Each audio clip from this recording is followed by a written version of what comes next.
안녕하세요. 노마드 루이스입니다.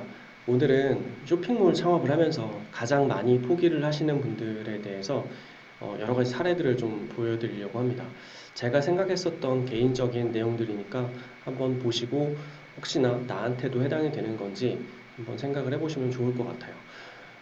제가 2009년부터 이런 크로스보더 전자상거래를 시작을 했었고, 이제 교육 같은 경우는 저는 2012년부터 시작을 했는데요. 그때부터 지금까지 쭉 굉장히 많은 사람들을 만나보게 됐습니다. 그 중에서도 이제 안정화가 돼서 이런 1인 셀러가 아니라 기업체로 성장하신 셀러분들도 있으시고, 아니면은 그냥 하다가 중간에 포기를 하시는 분들도 정말 많은 것 같아요. 그래서 이렇게 포기를 하시는 분들이 어떤 이유 때문에 포기를 하는지에 대해서 좀 얘기를 해보려고 해요.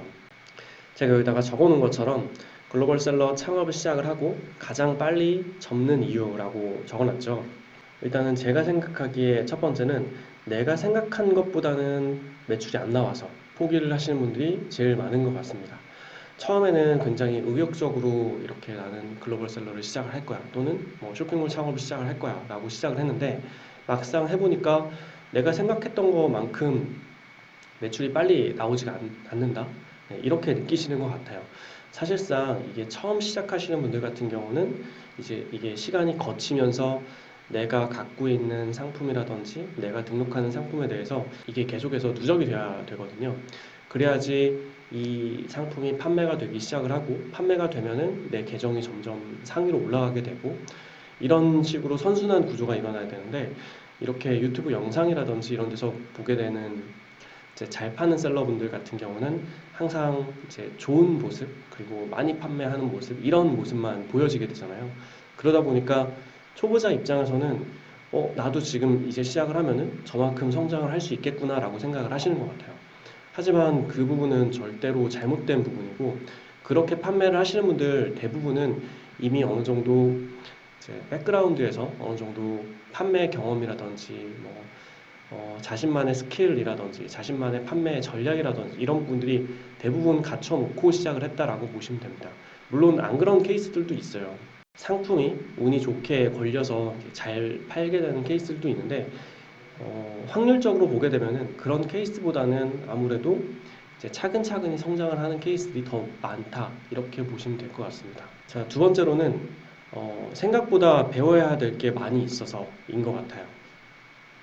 이 배워야 될 게 많다라는 의미가, 사실상 우리가 이커머스에서 판매를 하려면은 이 실물 상품을, 만약에 제가 이런 마우스를 판매를 하려고 합니다. 이 마우스 상품을 오프라인이 아니라 우리는 온라인으로 판매를 하려고 하잖아요. 그러면은 이 실물 상품을 온라인화를 시키셔야 돼요. 이게 무슨 말이냐면은 여기 보이는 이런 오프라인에 있는 상품들을 우리는 이미지 편집을 하고 이미지를 다듬고, 그리고 키워드를 분석을 하고 수익 분석 이런 과정들을 지나서 상품을 최종적으로 등록을 하게 되죠. 그렇다고 등록한다라고 해서 무조건 판매가 되는 게 또 아니죠. 이 상품들을 또 노출을 시키기 위해서 광고나 홍보나 이런 전략들을 또 세워야 되고, 그리고 소비자가 내 상품을 주문을 하게 되면은 나는 그걸 또 발송 처리를 해야 되고, 결국에는 소비자에게 상품을 전달을 완벽하게 해야지만 우리는 돈을 벌 수 있는 구조입니다. 이런 처음부터 끝까지 일련의 과정들 속에서 여러분들은 이제 하나하나 요소들을 전부 다 배우셔야 돼요.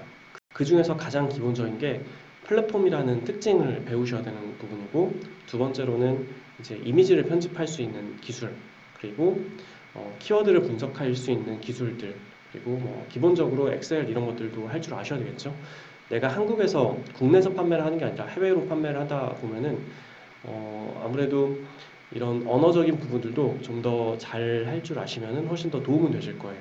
그래서 이런 여러 가지 스킬들 자체를 여러분들이 습득을 하고 이런 이커머스를 도전을 하셔야지만 좀 더 성장할 수 있는 그런 셀러가 된다, 이렇게 보시면 될 것 같습니다. 그 다음은 우여곡절 끝에 여러분들이 상품을 한 개를 판매를 해봤어요. 처음 판매를 하게 되면 굉장히 신기해하고, 특히나 국내에서 판매를 하는 게 아니라 내가 해외로 판매를 하다 보면은 내 상품을 구매를 하는 해외 외국인들이 있다는 것 자체가 굉장히 좀 신기하게 생각을 할 거예요. 근데 이렇게 판매를 하다가 내가 체계적인 교육이라든지 이런 것들을 받지 않고 그냥 무작정 판매를 시작했지만, 여기에서 여러분들이 이제 여러 가지 시행착오를 또 겪게 됩니다. 제일 대표적인 게 이런 플랫폼에서 어떻게 처리를 해야 될지, 즉 조작하는 방법들에 대해서 모르는 부분들이 일단 첫 번째로 있고, 그리고 두 번째로는 이걸 어떻게 포장을 해야 되지? 어떻게 출고 처리를 해야 되지? 고객에게 어떻게 상품을 전달을 해야 되지? 이런 일련의 과정들을 아예 모르시는 분들이 계시는 것 같아요. 그제서야 이제 이런 플랫폼에 대한 공부라든지 아니면은 매뉴얼을 확인을 해보시고 발송처를 하다 보면은 그 상품 한 건 판매를 하고 나서 굉장히 지친다라고 생각을 하시는 것 같습니다.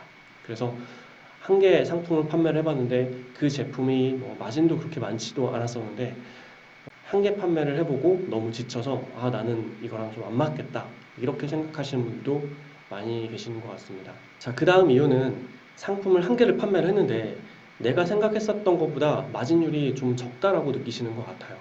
자, 이 부분은 사실상 국내에서 쇼핑몰을 할 때도 마찬가지고 해외에서 이렇게 수출 글로벌 셀링을 하시는 분들도 마찬가지고요.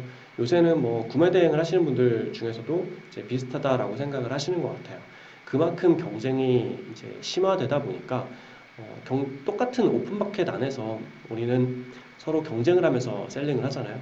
그러다 보니까 마진이 점점 낮아질 수밖에 없는 구조로 될 수밖에 없어요. 그게 아니면 본인 브랜드 만들어서 판매를 하셔야 되겠죠.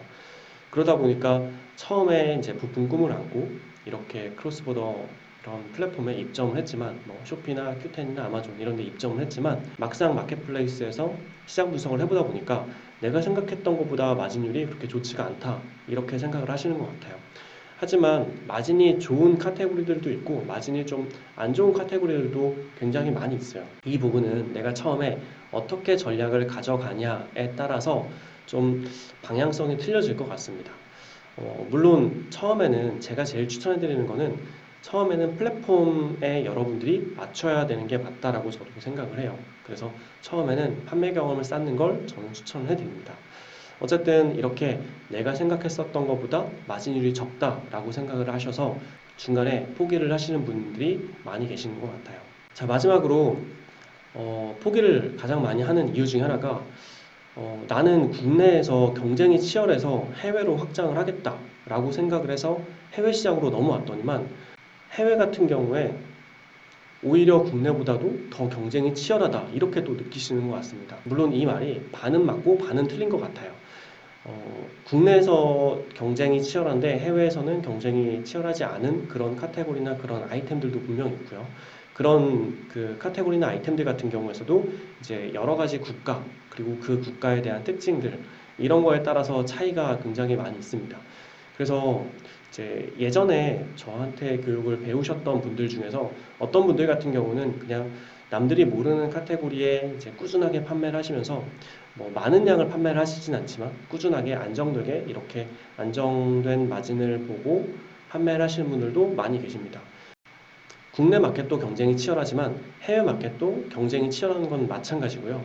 그리고 이 치열한 경쟁 안에서 우리가 선택할 수 있는 부분은 여러 가지 국가, 여러 가지 마켓플레이스들을 우리는 선택을 할 수 있고요. 그리고 거기 안에서 우리는 이제 내 주력 카테고리를 정해서 또 판매를 하실 수가 있겠죠. 제가 이 영상을 보고 꼭 드리고 싶은 얘기가 하나가 제가 이 영상을 보고 드리고 싶은 얘기가 하나가 있어요. 상품을 많이 판매를 한다라고 해서 무조건 잘 파는 셀러는 아니고요. 내가 운영하고 있는 회사에서 항상 밸런스를 잘 맞춰서 판매하는 셀러가 정말로 잘 파는 셀러다. 이렇게 말씀을 드리고 싶습니다. 그 밸런스라는 의미 자체가 내가 마진이 적어서 물량이 많다. 이런 의미가 아니고요. 나는 마진도 적정하게 보면서 그리고 매출 등락폭이 크지가 않고 좀 안정적으로 우상향하면서 성장하는 이렇게 판매하시는 셀러분들이 밸런스가 굉장히 좀 잘 유지되고 판매를 한다라고 저는 표현을 합니다. 그래서 이렇게 판매하는 방식이 제일 좀 이상적인 방법이고요.